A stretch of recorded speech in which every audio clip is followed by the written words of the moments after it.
Network lessons. Explain what the Internet is. ISP. Explain what the Internet is. Every day millions of people exchange information through the Internet. But what exactly is the Internet?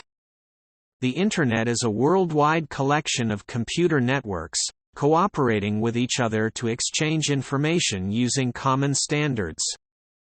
Through telephone wires, fiber optic cables, wireless transmissions and satellite links, Internet users can exchange information in a variety of forms.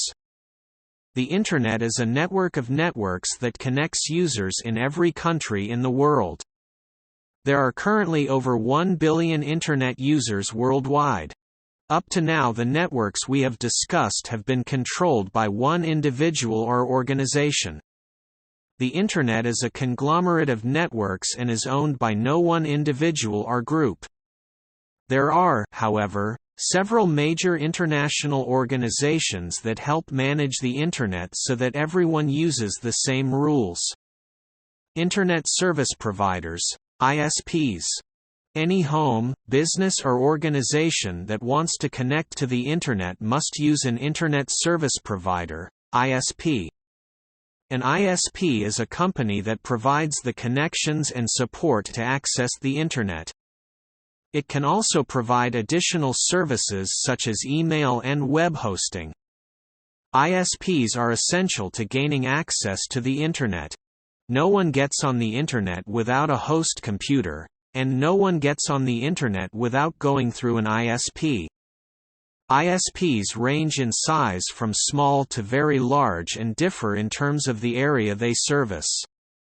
ISPs may provide limited services to a small geographical area or can have a wide variety of services and support entire countries with millions of customers. ISPs also differ in the types of connection technologies and speeds they offer.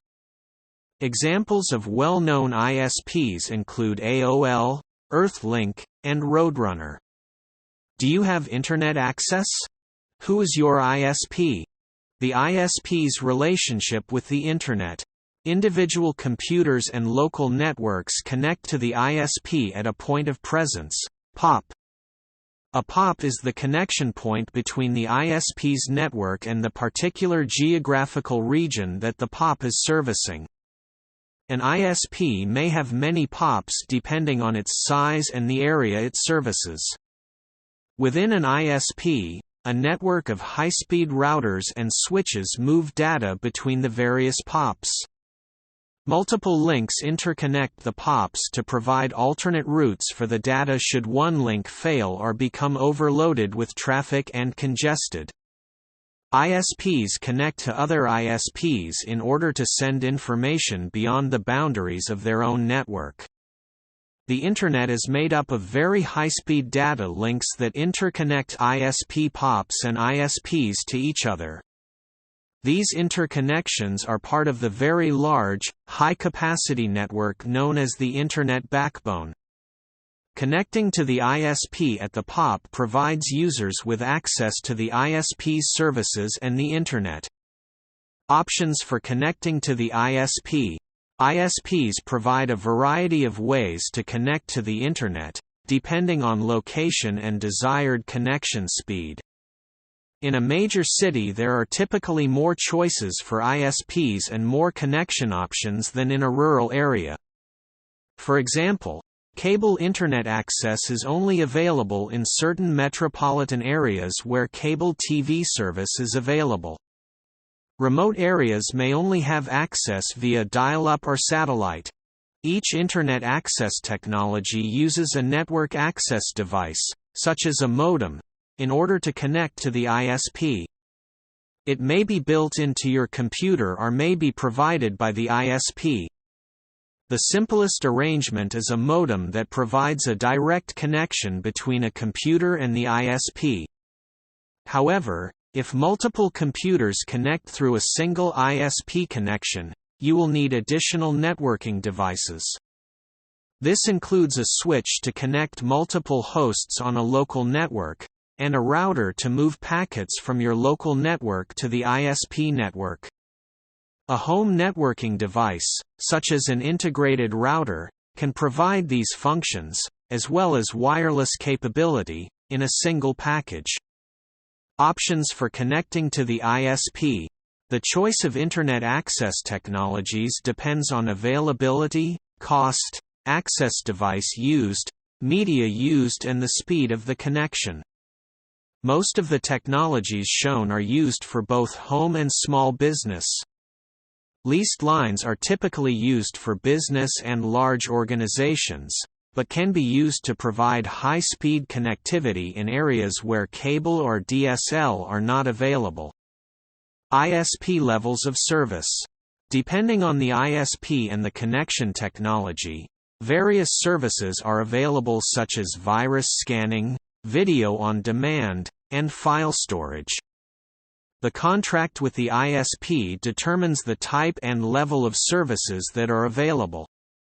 Most ISPs offer two different contract levels: home service or business class service.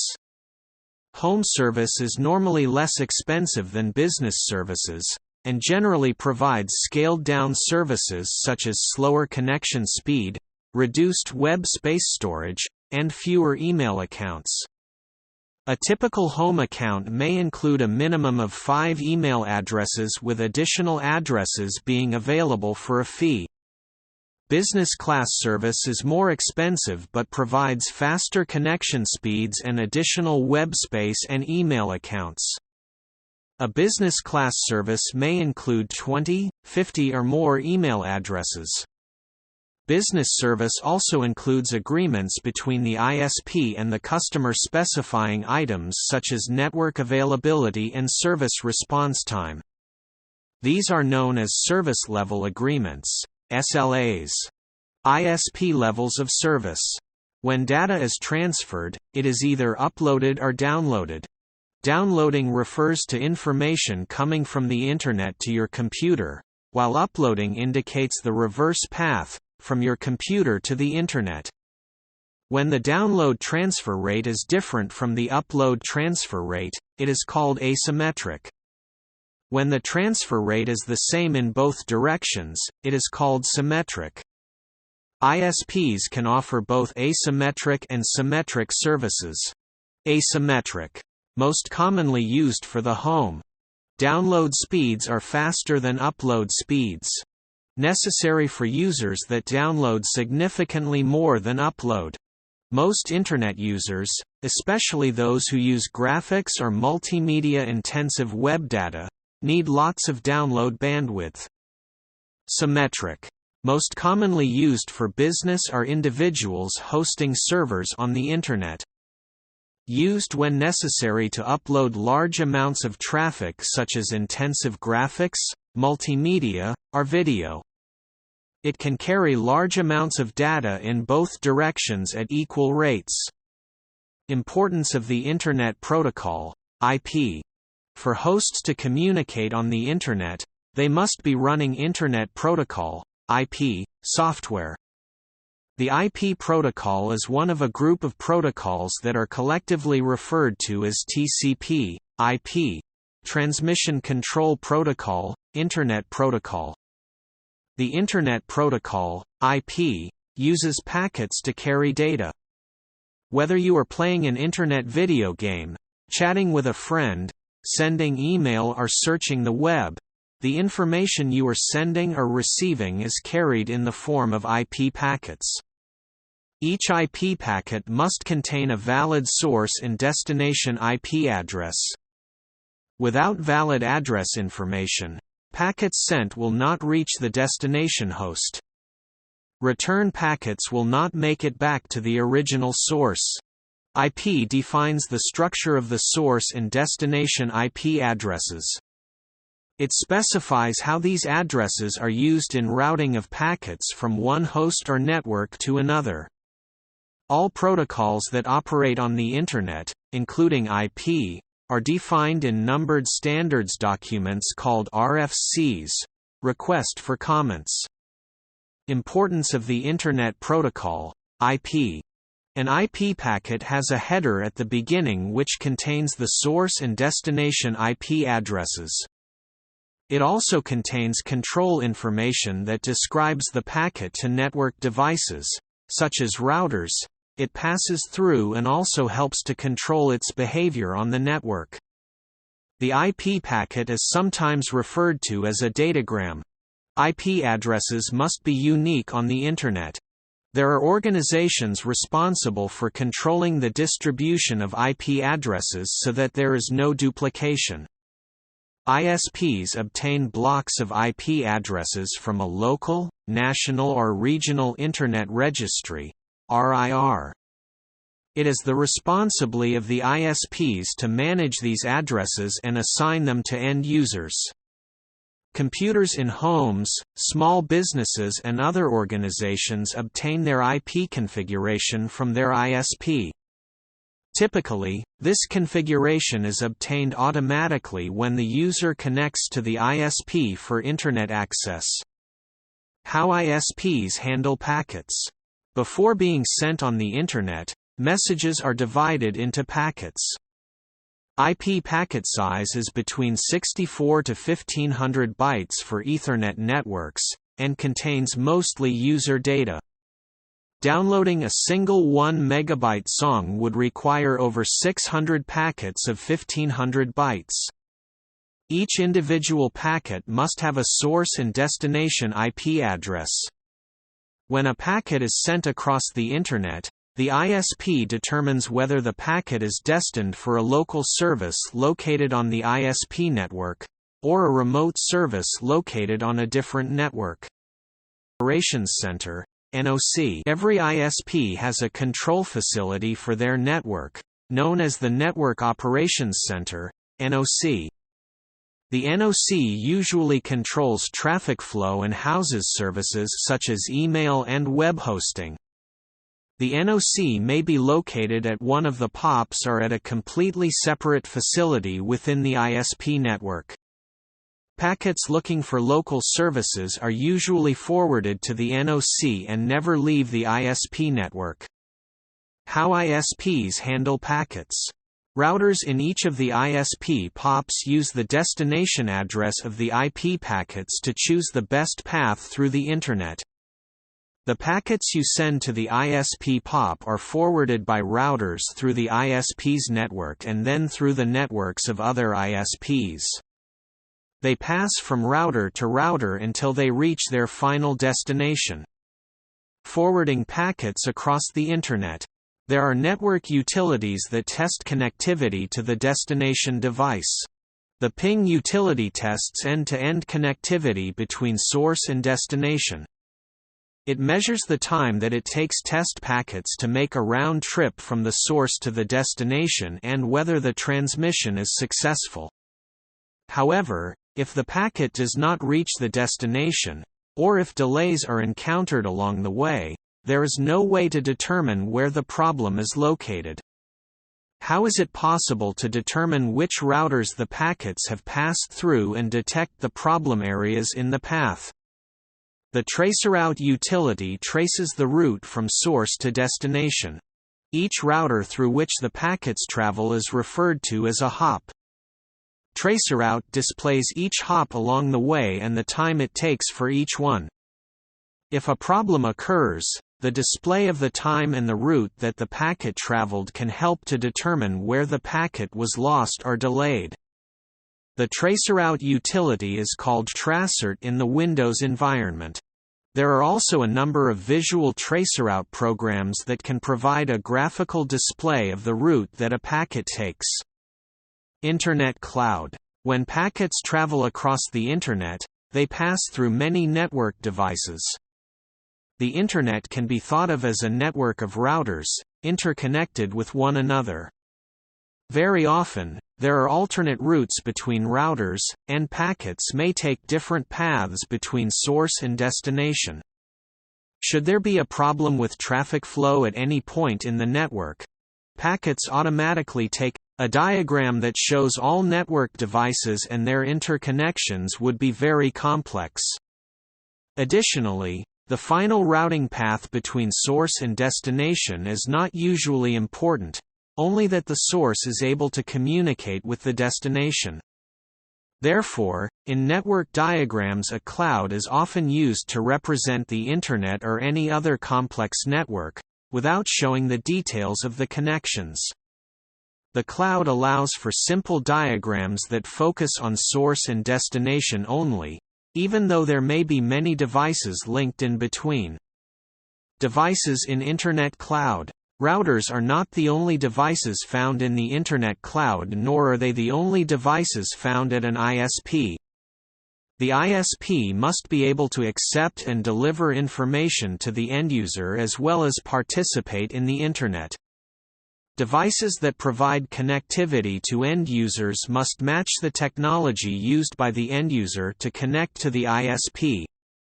For example, if the end user is using DSL technology to connect, the ISP must have a DSL access multiplexer (DSL-AM) to accept these connections. For cable modems to connect, the ISP must have a cable modem termination system (CMTS). Some ISPs still accept analog calls through modems and have banks of modems to support these users. ISPs that provide wireless access have wireless bridging equipment. The ISP must also be able to connect with and transfer data with other ISPs. A variety of technologies are used to accomplish this, each requiring specialized equipment and configurations in order to function. Devices in Internet cloud. The type of equipment found in an ISP equipment room depends on the technology of the networks in which it is participating. Routers and switches make up most of this equipment. But these devices are very different than the ones found in the home or small business environment. Networking devices used by the ISP handle extremely large volumes of traffic very quickly.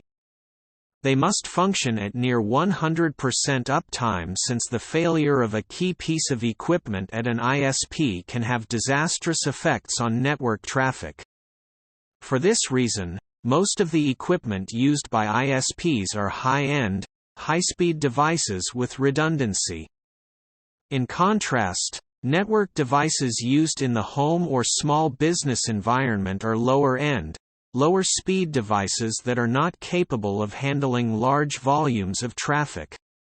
Integrated routers can perform several functions, including wireless LAN access point, switching, routing, firewalls, and various address functions.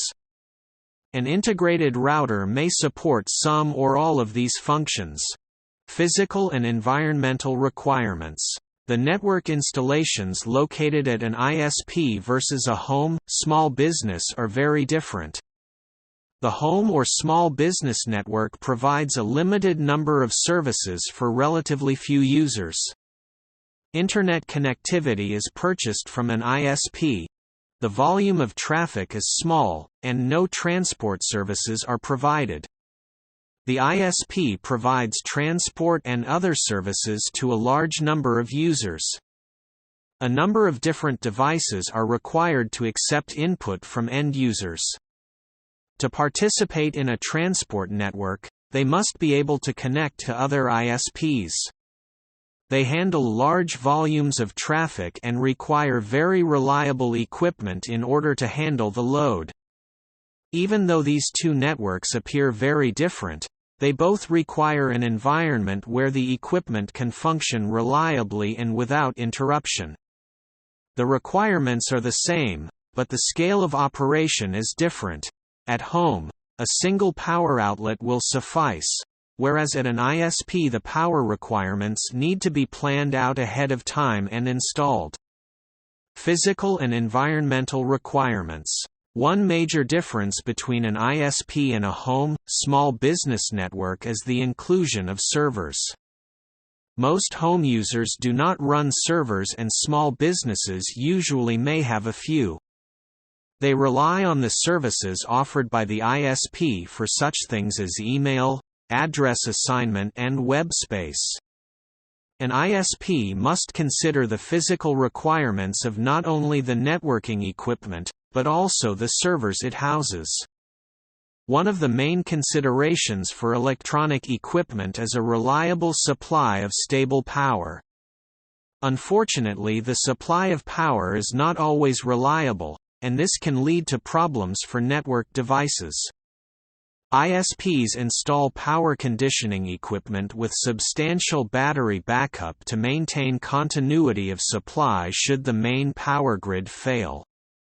For the home, small business, inexpensive uninterruptible power supplies (UPS) and battery backup units are usually sufficient for the relatively small amount of equipment they use. Physical and environmental requirements. Environmental factors, such as heat and humidity, must also be considered when planning a network installation. However, because of the volume of equipment and the amount of power consumed in an ISP, high-end air conditioning units are necessary to maintain controlled temperatures. For the home, small business, ordinary air conditioning, heating, and humidity controls are usually sufficient. Cable management is another area of concern for both the home, small business network and the ISP. Cables must be protected from physical damage and organized in a manner that will aid in the troubleshooting process. In small networks, there are only a few cables, but in ISP networks, thousands of cables must be managed. This can include not only copper data cables but also fiber optic and power cables. All of these factors, namely power supply, environment and cable management, must be considered when setting up a network of any size. There is a big variation between size and therefore requirements for an ISP and a home network. Most networks fall somewhere between these two extremes. Cables and connectors. In order for communication to occur, a source, destination, and some sort of channel must be present. A channel, or medium, provides a path over which the information is sent. In the networked world, the medium is usually some sort of physical cable. It may also be electromagnetic radiation, in the case of wireless networking. The connection between the source and destination may either be direct or indirect, and may span multiple media types. Many different types of cables exist to interconnect the various devices in a NOC or local network. There are two kinds of physical cable. Metal cables, usually copper, have electrical impulses applied to them to convey information. Twisted pair. Modern Ethernet technology generally uses a type of copper cable known as twisted pair (TP) to interconnect devices.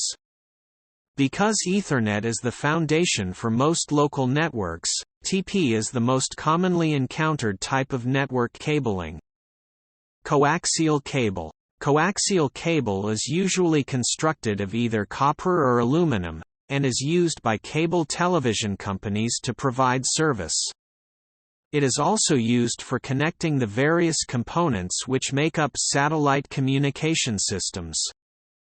Coaxial cable. Coaxial cable is usually constructed of either copper or aluminum, and is used by cable television companies to provide service. It is also used for connecting the various components which make up satellite communication systems. Fiber optic. Fiber optic cables are made of glass or plastic. They have a very high bandwidth, which enables them to carry very large amounts of data. Fiber is used in backbone networks, large enterprise environments and large data centers. It is also used extensively by telephone companies. Twisted pair cables. Twisted pair cables consist of one or more pairs of insulated copper wires that are twisted together and housed in a protective jacket. Like all copper cables, twisted pair uses pulses of electricity to transmit data. Data transmission is sensitive to interference or noise, which can reduce the data rate that a cable can provide. A twisted pair cable is susceptible to electromagnetic interference, EMI, a type of noise. A source of interference, known as crosstalk, occurs when cables are bundled together for long lengths. The signal from one cable can leak out and enter adjacent cables. When data transmission is corrupted due to interference such as crosstalk, the data must be retransmitted. This can degrade the data carrying capacity of the medium. In twisted pair cabling, the number of twists per unit length affects the amount of resistance that the cable has to interference. Twisted pair cable suitable for carrying telephone traffic, referred to as Cat3, has 3 to 4 turns per foot, making it less resistant.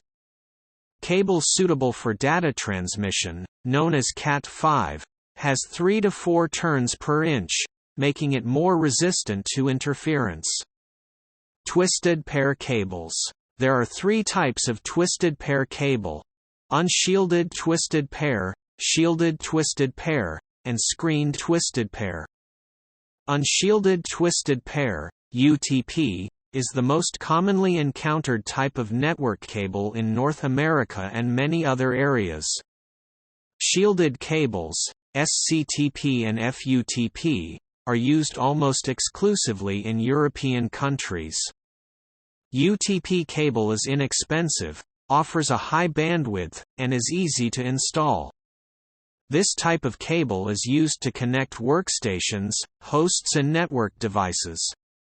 It can come with many different numbers of pairs inside the jacket, but the most common number of pairs is 4. Each pair is identified by a specific color code. Many different categories of UTP cables have been developed over time. Each category of cable was developed to support a specific technology, and most are no longer encountered in homes or offices. The cable types which are still commonly found include categories 3, 5, 5E and 6. There are electrical environments in which EMI and RFI are so strong that shielding is a requirement to make communication possible, such as in a noisy factory. In this instance, it may be necessary to use a cable that contains shielding, such as shielded twisted pair, STP, and screened twisted pair, SCTP. Unfortunately, both STP and SCTP are very expensive, not as flexible, and have additional requirements due to the shielding that make them difficult to work with. All categories of data-grade UTP cable are traditionally terminated into an RJ45 connector. Coaxial cable. Like twisted pair, coaxial cable, or coax, also carries data in the form of electrical signals. It provides improved shielding compared to UTP, so has a lower signal-to-noise ratio and can therefore carry more data. It is often used to connect a TV set to the signal source, be it a cable TV outlet, satellite TV, or conventional antenna. It is also used at NOCs to connect to the cable modem termination system, CMTS, and to connect to some high-speed interfaces. Although coax has improved data-carrying characteristics, most local area networking uses twisted pair because coax is physically harder to install and is more expensive. Fiber optic cables. Unlike TP and coax, fiber optic cables transmit data using pulses of light.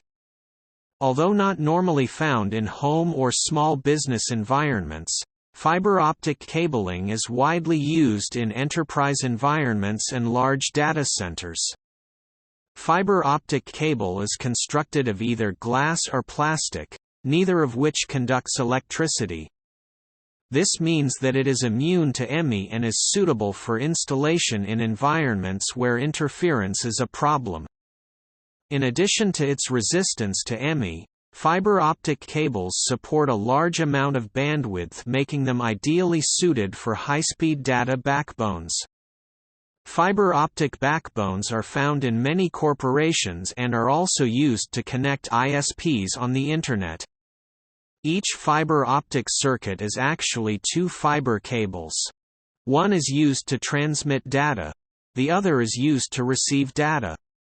There are two forms of fiber optic cable, multimode and single mode. Multimode. Of the two forms of fiber optic, multimode is the less expensive and more widely used. The light source that produces the pulses of light is usually an LED. It is referred to as multimode because there are multiple rays of light, each carrying data, being transmitted through the cable simultaneously. Each ray of light takes a separate path through the multimode core. Multimode fiber optical cables are generally suitable for links of up to 2,000 meters. However, improvements in technology are continually improving this distance. Single mode. Single-mode fiber optic cables are constructed in such a way that light can follow only a single path through the fiber. The light source for single-mode fiber optic cables is usually a LED laser, which is significantly more expensive and intense than ordinary LEDs. Due to the intensity of the LED laser, much higher data rates and longer ranges can be obtained.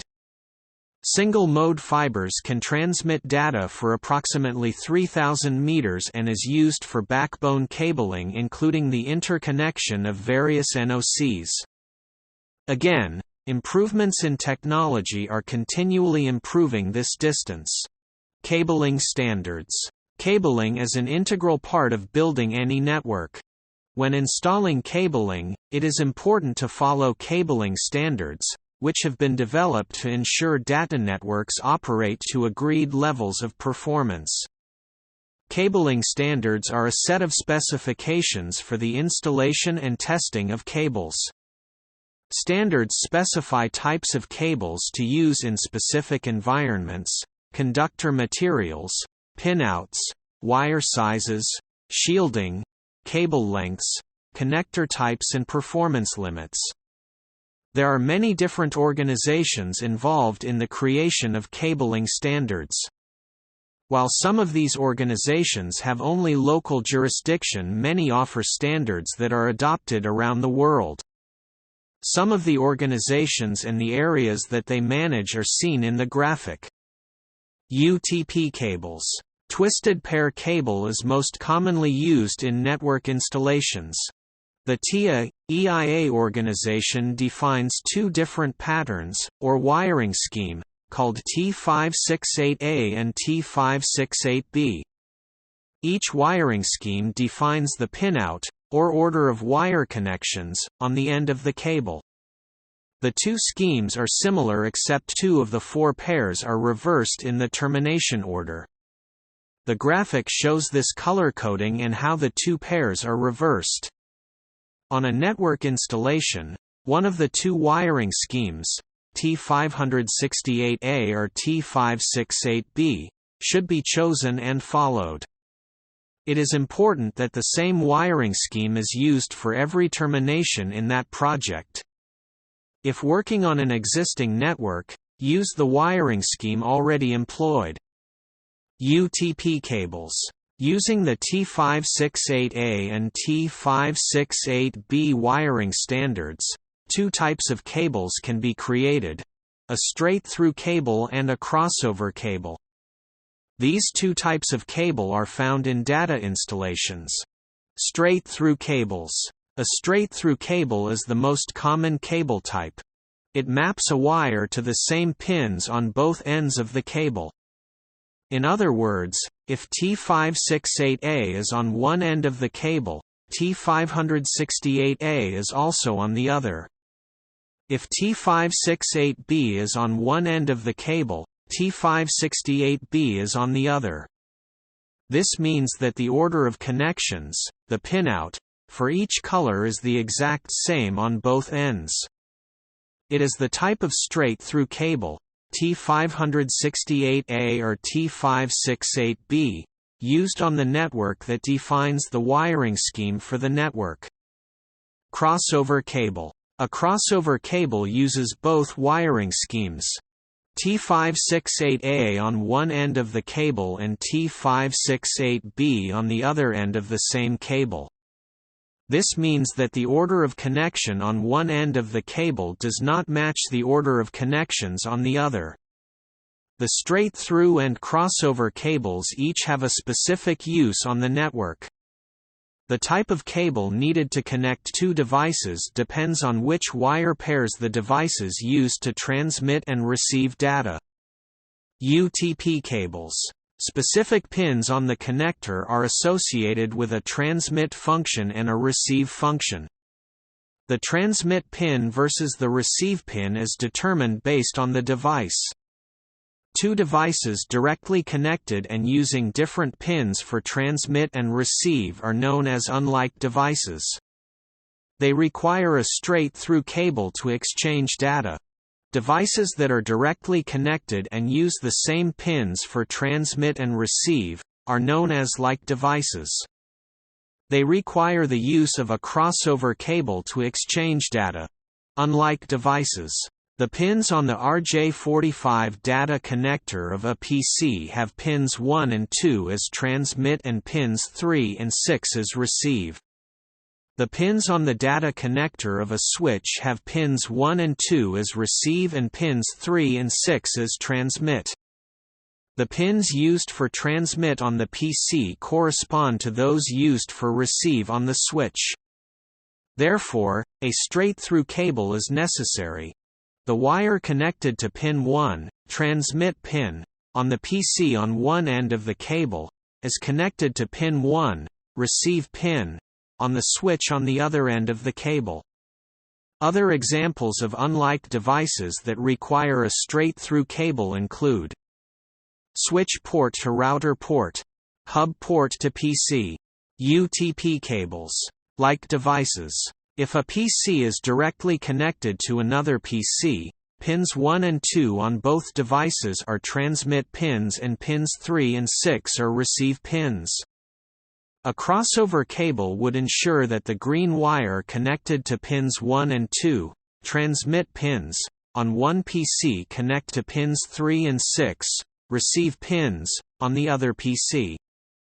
If a straight-through cable were used, the wire connected to pin 1, the transmit pin, on PC 1 would be connected to pin 1, the transmit pin, on PC 2. It is not possible to receive data on a transmit pin.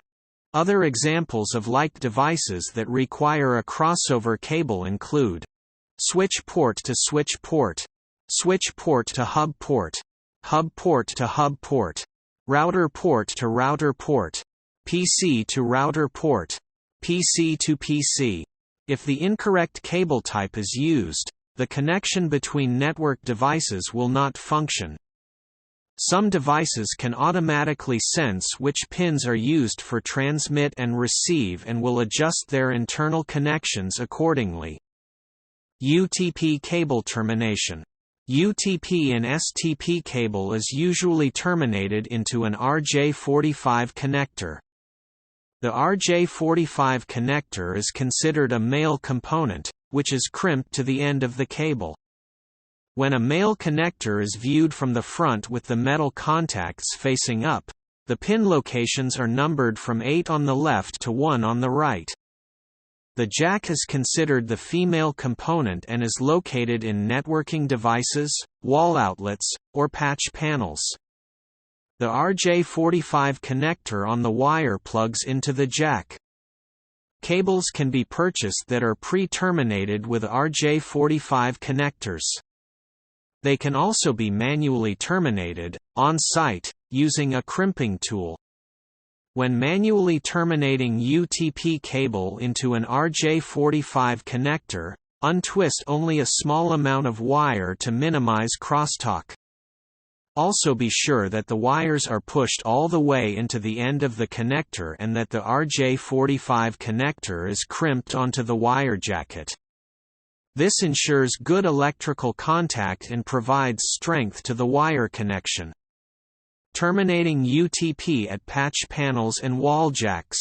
In a NOC, network devices are usually connected to patch panels. Patch panels act like switchboards that connect workstations' cables to other devices. The use of patch panels enables the physical cabling of the network to be quickly rearranged as equipment is added or replaced. These patch panels use RJ45 jacks for quick connection on the front, but require the cables to be punched down on the reverse side of the RJ45 jack. Patch panels are no longer confined to enterprise network installations. They can be found in many small businesses and even homes where they provide a central connection point for data, telephone and even audio systems. Terminating UTP at patch panels and wall jacks. The RJ45 jack has 8 conductors, and is wired according to either T568A or T568B. At the patch panel, a device known as a punchdown tool is required to push the wires into the connector. The wires should be matched up to the appropriate insulation displacement connector (IDC) by color before punching them down. The punchdown tool also cuts off any excess wire. A punchdown tool is not required to terminate most wall jacks. To terminate these connectors, the cables are untwisted and placed into the appropriate IDC. Placing the cap on the jack pushes the cables into the IDC and cuts through the insulation on the wires. Most of these connectors then require the installer to manually trim away excess cable. In all cases, untwisting more cable than is necessary will increase the amount of crosstalk and degrade overall network performance. Cable testing. When a new or repaired cable run is terminated, it is important to verify that the cable operates correctly and meets connectivity standards. This can be done through a series of tests. The first test is a visual inspection, which verifies that all wires are connected according to T568A or B. In addition to visual examination, check the cable electrically in order to determine problems or flaws in a network cabling installation. The following are tools that can be used for cable diagnostics: cable testers, cable certifiers, millimeters. The cable tester is used to perform initial diagnostics. The first test usually is called a continuity test, and it verifies that there is end-to-end connectivity. It can also detect common cabling faults such as opens and shorts. An open circuit occurs when the wire is not properly pushed into the connector and there is no electrical contact. An open can also occur if there is a break in the wire. A short occurs when the copper conductors touch each other. As the electric pulse travels down the wire, it will cross onto the touching wire. This creates an unintended path in the flow of the signal to its destination. A cable tester can also create wire maps that will verify that the cable is terminated correctly. A wire map shows which wire pairs connect to which pins on the plugs and sockets. The wire map test verifies that all 8 wires are connected to the correct pins and indicates if cabling faults are present, such as split pairs or reversals. If any of these faults are detected, the easiest way to correct them is to re-terminate the cable. Cable testing. Specialized cable testers provide additional information, such as the level of attenuation and crosstalk.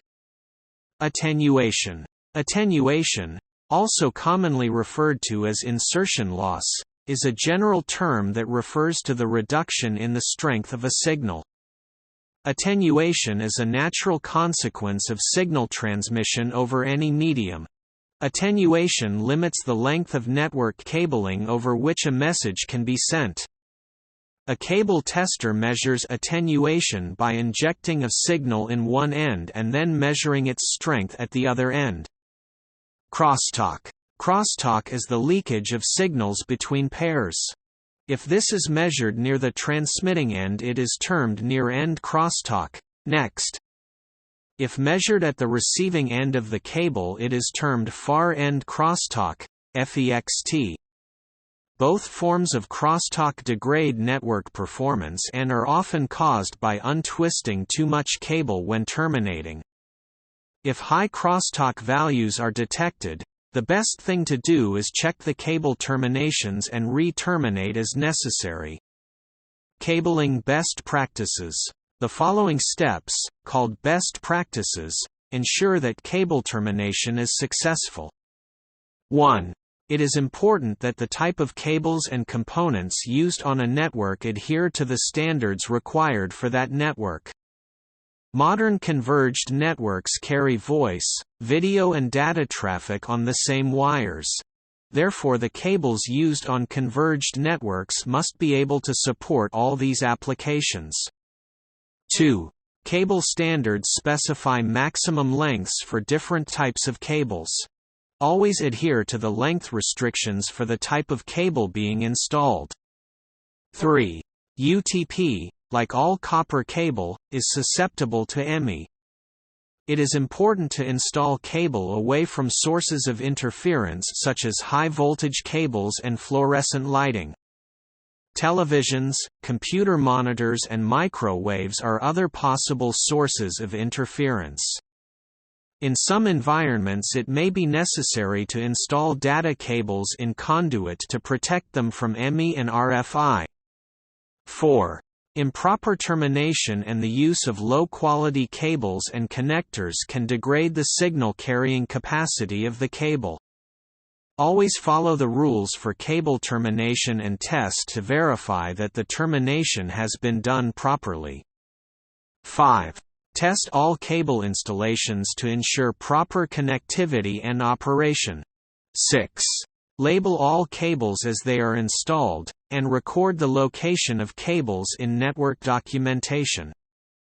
Cabling best practices. Structured cabling is a method for creating an organized cabling system that can be easily understood by installers, network administrators, and any other technicians who deal with cables. One component of structured cabling is cable management. Cable management serves multiple purposes. First, it presents a neat and organized system which aids in the isolation of cabling problems. Second, by following cable management best practices, the cables are protected from physical damage, which greatly reduces the number of problems experienced. Cables should be considered a long-term investment. What may be sufficient now may not be in the near future. Always plan for the future by complying with all current standards. Remember that standards help to ensure that the cables will be able to deliver acceptable performance as the technology evolves. It is important to observe cabling best practices in all environments. Strict adherence to these practices, in home and business environments, helps reduce the number of potential problems.